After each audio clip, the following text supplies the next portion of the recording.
All right, like I said, I do. I try to make a day one mini-season 2022 marathon lobster video. We didn't get the earliest start in the whole wide world, but it was a nice day. For whatever reason, there was no wind this morning. I don't know why.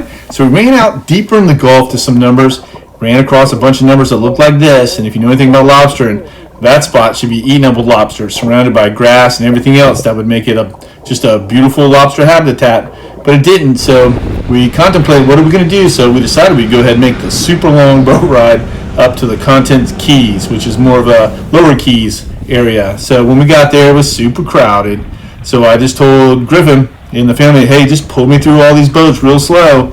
Don't hit any other divers, and I'll drop off if I see something that looks interesting. So it really didn't take too long, and I would find an occasional rock, go down and look at it, and you'd have a lobster. So right here, sorry for my shirt sliding on my body there, but anyhow, I'd pull a onesie or twosie off these little rocks here. Here we go. Let's see here if I got it. I did. First try, which isn't the norm. I'm way out of shape and way out of practice. But anyhow, that was probably maybe our first or second lobster there. Then they just slowly started coming over the rail. The boys did a good job of helping me in the water and up on deck. Eventually, we came to a standstill and really couldn't find any more lobsters in that area. So Griffin had a great idea.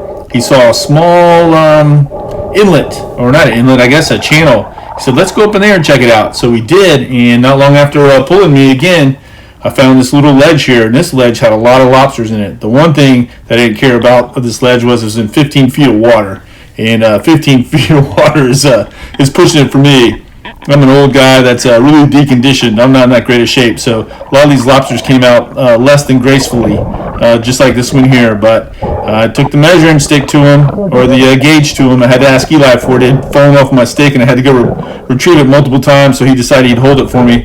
And like I said, I don't like to drop it off in 15 foot of water, but here goes another good lobster right in the boat. All right, so in this 15 foot of water, every once in a while, a lobster would go ahead and cooperate. So I really appreciate it, but every once in a while, I get down there and just tickle that lobster. They'd come right out and go right to the back of the net, and I'd grab them my free hand, and we'd have another lobster. So anyhow, it was a lot of hard work, but it paid off. All right, so that was pretty much what we did today. We'll say this, when it came to catching lobsters, we didn't come in last place. We didn't come in first either, but we didn't come in last, so we ended up with 12 bugs there. So if you made it to the end of this video, as always, thanks for watching.